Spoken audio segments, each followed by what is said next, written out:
나는 내 물건에 이름을 적어 놓는 버릇이 있다. 이름을 적는다는 것은 그것이 누구의 소유인지 밝히는 것이고, 대부분의 사람들은 다른 사람의 물건에 함부로 손을 대지 않는다. 그래서 나는 책과 공책은 물론 책가방과 샤프, 심지어는 팬티에도 이름을 써놓는다. 가끔 내 팬티가 사라져서 찾다 보면 아빠 서랍에 들어가 있는 경우가 있었기 때문이다. 팬티에 이름을 써놓는 것은 내 팬티에 손대지 말라는 일종의 경고다. 당연히 쌍안경에도 이태희라는 이름을 적어 두었다. 나는 갑자기 무서워지기 시작했다. 내일 아침 학교에 가면 범인이 내 자리에 앉아서 나를 기다리고 있을 것 같았다. 그러고는 씩 웃으면서 나를 그 여자처럼 창문 밖으로 던져버릴 것만 같았다. 나는 죽기 싫다. 우리 학교에 이태희라는 이름을 가진 사람이 얼마나 될까? 나는 아직까지 나와 이름이 똑같은 학생을 만난 적이 없다. 어쩌면 동면이인이 있을지도 모르지만 그래봤자 한두 명 정도가 아닐까. 두세 명 중에서 나를 찾는 건 식은죽 먹기일 것이다. 하지만 범인은 내가 다니는 학교를 모른다. 나는 아까 교복이 아니라 청바지를 입고 있었고 쌍안경에도 내 이름만 있을 뿐 학교 이름은 적혀 있지 않았다. 그건 12살 생일 때 받은 선물이라 그랬다. 그땐 내가 무슨 중학교에 다니게 될지 알 수 없었다. 범인이 내 나이를 얼마나 정확하게 짐작할까? 설마 중학생이라는 것까지 눈치챘을까? 근처에는 중학교가 무려 3개나 있다. 우리 집은 단독주택이지만 옆 동네는 커다란 아파트 단지가 여러 개 있기 때문이다. 등교 시간이 되면 검정색 교복과 회색 교복을 입은 아이들이 마치 까마귀 떼처럼 줄을 지어 간다. 범인이 나를 찾기 전에 경찰이 먼저 범인을 잡으면 좋을 텐데. 그러면 마음을 놓을 수 있을 것 같았다. 경찰은 언제 수사를 시작할까? 살인범을 잡는데 얼마나 오래 걸릴까? 혹시 목격자의 진술이 필요할까? 내가 경찰에 목격한 사실을 말하면 범인도 내가 누군지 알게 되는 건 아닐까? 원래 경찰 내부에는 공범이 있기 마련이니까. 나는 그렇게 이런저런 생각을 하느라 밤늦게까지 잠을 이룰 수가 없었다. 노숙자 할아버지. 아침 8시 19분 교복을 챙겨 입고 텔레비전을 봤다. 혹시 살인사건에 대한 뉴스나 범인이 잡혔다는 소식을 들을 수 있을지도 모른다는 기대감 때문이었다. 하지만 이 시간에는 뉴스가 방송되지 않는다. 아침 드라마나 다큐멘터리, 토크쇼 같은 것만 나오고 있었다. 다른 채널로 돌려봐도 마찬가지였다. 이래서는 경찰이 범인을 체포하기 전에 범인이 나를 먼저 찾게 될 거야. 8시 30분이구나. 이제 출발할까? 아빠가 현관문 앞에 서서 나를 불렀다. 나는 마지못해 자리에서 일어나 할머니에게 꾸벅 인사를 한 뒤 집을 나섰다. 학교에 가고 싶지 않았다. 교문 앞에서 나를 기다리는 범인과 마주치기라도 하면 어쩐단 말인가. 그럼 나는 도관에 든 귀신새가 될 것이다. 아빠에게 이야기하고 도움을 구해볼까 생각했지만 그랬다간 몰래 밤 외출을 한 것까지 말해야 했다. 그럼 아빠는 화를 낼지도 모른다. 그래서 아빠에게는 말할 수가 없었다. 오늘은 기분이 별로인가 보구나.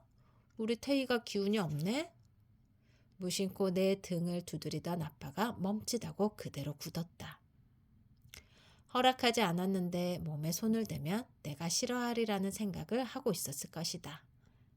아하, 어색하게 웃는 아빠가 슬그머니 손을 내렸다. 우리 태희 망고 아이스크림 좋아하지? 아빠가 오늘 퇴근할 때 챙겨올게. 그러니까 학교 잘 다녀오너라. 우울할 때 망고 아이스크림을 먹으면 금세 기분이 좋아지긴 했다. 달콤한 맛과 노란 색깔, 차가운 감촉은 내 기분을 몽글몽글하게 만들었다.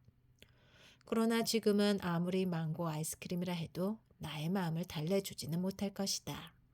나는 범인이 기다리고 있을까봐 무서웠다. 우리 아들 오늘도 좋은 하루. 교문 앞까지 나를 데려다준 아빠가 얼른 들어가라는 듯 손을 흔들었다. 중학교 2학년 학생 중에 아빠가 학교까지 데려다주는 아이는 나 말고는 없었다. 가끔 부모님의 차를 타고 오는 아이는 있었지만 나처럼 매일같이 아빠와 등교하는 아이는 없다는 뜻이다. 나는 2학년 3반이다. 대부분의 수업은 교실에서 듣는데 국어 수업은 한마음 교실이라고 불리는 특수학급에서 받는다. 이곳에 모인 아이들은 평소 각기 다른 반에 흩어져 있다가 국어와 수업을 할 때만 모인다. 처음에는 나도 한마음 교실에서 국어와 수학 수업을 받았다.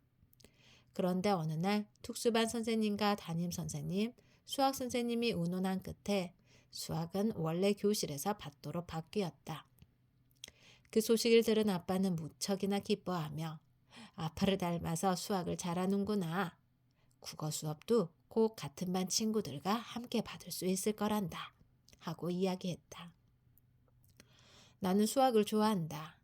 수학은 답이 정해져 있기 때문이다.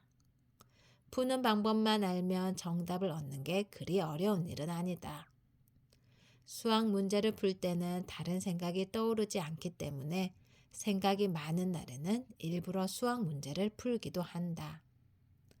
반대로 국어는 싫어한다. 국어는 내가 모르는 것 투성이다. 작가의 의도나 주인공의 심리 같은 건 아무리 생각해도 알 수 없다. 내가 그들이 아닌 이상 모르는 게 당연하다. 어떨 때는 내 마음도 잘 모르겠는데 남의 마음까지 어떻게 알 수 있을까? 특수반 아이들도 부모님과 함께 등교하지는 않는다. 걔네들은 스쿨버스를 타고 학교에 온다. 스쿨버스를 하면 커다란 버스를 생각하기 쉽지만 사실은 승합차를 노랗게 칠한 것뿐이다. 스쿨버스가 아니라 스쿨 승합차라는 말이 더 정확하다. 그런데 왜 스쿨버스라고 부르는 걸까? 이 문제도 학교에 건의해 봐야겠다. 처음에는 담임 선생님이 내게도 스쿨버스를 타고 등교하도록 안내문을 주었다. 하지만 아빠는 선생님에게 나를 학교까지 직접 데려다 주겠다고 선언했다. 학교는 혼자 알 수 있도록 아빠와 한 달 동안이나 연습했다. 교문을 나서서 똑바로 가다가 문구점이 보이면 오른쪽으로 돈다. 그리고 아이스크림집 앞에서 다시 왼쪽으로 돈다. 절대 아이스크림에 정신을 빼앗기면 안 된다. 아무리 신상품 포스터가 붙어 있어도 돌아봐서도 안 된다.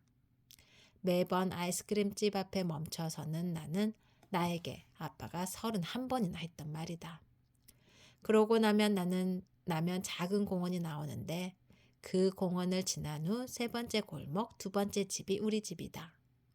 이제는 눈을 감고도 찾아갈 수 있을 만큼 익숙해진 길이다.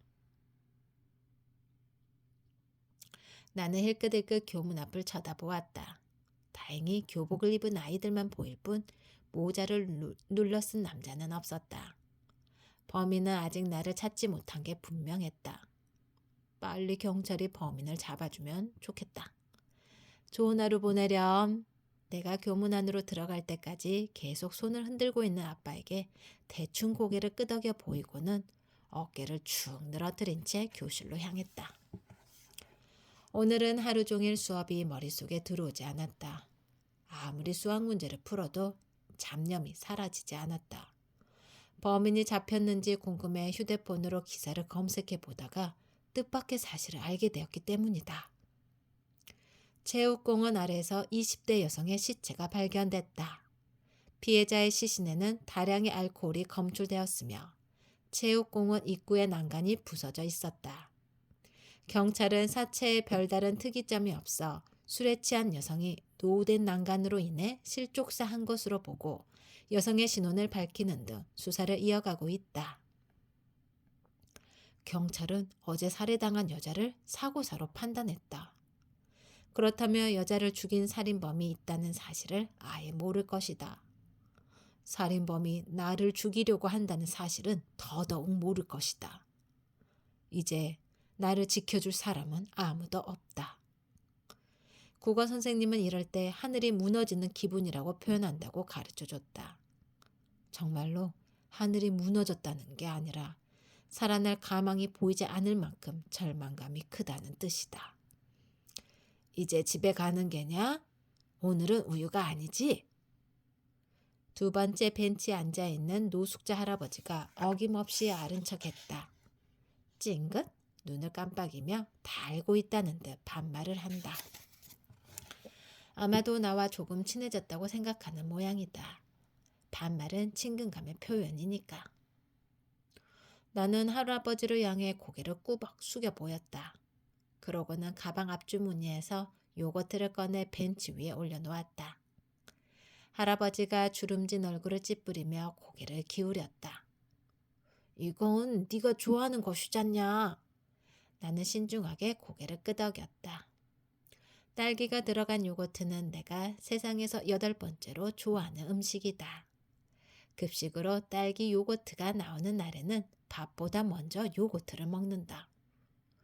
그런데 오늘은 별로 먹고 싶지 않았다. 나는 곧 살인범에게 발각되어 죽을지도 모른다. 죽은 뒤에는 아마 평생 요거트를 먹지 못하겠지? 나는 요거트를 별로 안 좋아한단다. 네가 먹지 않으련? 할아버지가 나의 성의를 거절하며 절레절레 손을 흔들었다. 나는 요거트를 다시 가방 안에 집어넣었다. 할머니에게 줘야겠다. 할아버지가 먼 산을 바라보며 혼잣말처럼 중얼거렸다. 이상하게 요거트만 먹으면 화장실에 가지 뭐하냐. 일부러 안 마셔 버릇하던 게 이제는 취향이 되어버렸구나. 옛날에 잠복근무할 때에는 어디 제대로 된 화장실이 있어야 말이지. 사흘 밤낮을 차 안에서 지내기도 했단다. 급할 때는 페트병에다 소변을 보기도 했는데 그래서 배가 아플까봐 일부러 요구르트는 먹지 않았단다. 갑자기 화장실에 가고 싶다고 해도 교대해 줄 사람이 없으니까 말이야. 그런데 희한하게 우유는 괜찮지 뭐냐. 삼시세끼빵과 우유만 먹었던 날도 부지기수였지. 그때는 질려서 더 이상 먹고 싶지 않았더니 요즘에는 며칠만 안 먹으면 우유 생각이 난단다. 이래서 습관이 무서운 모양이야. 나는 할아버지의 말에 깜짝 놀랐다.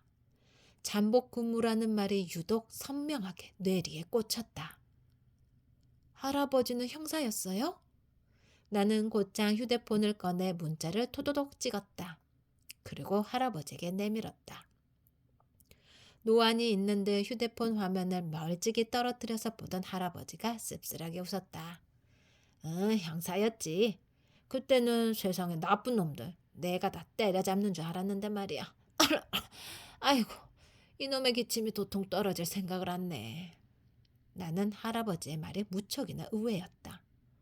아빠와 함께 봤던 범죄 드라마에 나오는 형사는 마치 범인처럼 우락부락하게 생겼는데 얼굴도 험상궂고 목소리도 커서 나를 깜짝깜짝 놀라게 했다. 그런데 할아버지는 전혀 형사처럼 생기지 않았다. 오히려 우리 학교의 교장 선생님과 비슷하게 생겼다. 내가 무척이나 잘난 줄 알고 말이다. 쓸데없는 정의감에 불타서 가정에도 신경도 안 쓰고 일에만 미쳐 살았단다. 결국은 견디지 못한 아내와 자식이 도망가 버렸지. 이른이 가까운 노인네한테 남은 거라곤 빛바랜 영광과 늙은 몸뚱이 뿐이구나. 나쁜 놈들도 많이 잡았어요? 나쁜 놈 말이냐? 할아버지의 말투는 어느새 편안해져 있었다. 매일같이 아무 말도 없이 인사만 꾸벅하고 혹은 우유 하나만 건네주고 쌩하니 사라지던 내가 할아버지의 과거에 관심을 보이자 의아해하면서도 즐거운 얼굴이었다. 잡았지. 잡았고 말고. 셀 수 없이 잡았지. 이래 보여도 내가 왕년에는 말이다. 경찰청장이 주는 표창까지 받은 몸이란다. 그래, 내게도 그런 시절이 있었구나. 그럼 살인범도 잡은 적 있나요? 물론이지. 어디 살인범뿐이겠느냐? 그 유명한 검은 우비 연쇄살인 사건의 범인을 잡은 것도 나란다. 그 공로를 인정받아서 경감으로 특진까지 했는데 학생도 설마 그 유명한 사건을 모르는 게냐? 나는 고개를 절레절레 저었다. 노숙자, 아니 형사 할아버지가 믿을 수 없다는 듯 주름진 눈매를 찌푸렸다. 아직도 그 일이 생생하구나. 27년 전. 비 오는 날마다 검은색 우비를 입고 길 가는 여자를 납치해 끔찍한 수법으로 살해한 연쇄살인 사건이란다. 그 전으로도 그 후로도 이보다 흉악한 범죄는 보지 못했지. 저는 15살이에요. 아이고 그런가? 그럼 모른만도 하구나. 그래 그때 대한민국이 떠들썩했는데 학생은 태어나기도 전이네. 하긴 그 당시 내 아들이 막 초등학교를 들어갔으니 그 아이가 올해 35이로구나. 할아버지가 멍한 시선을 다시 길 건너편으로 던졌다. 딴 생각에 잠긴 사람처럼 씁쓸한 표정으로 허공을 바라보던 할아버지가 어디 보자 그게 그러니까 하며 말을 이었다.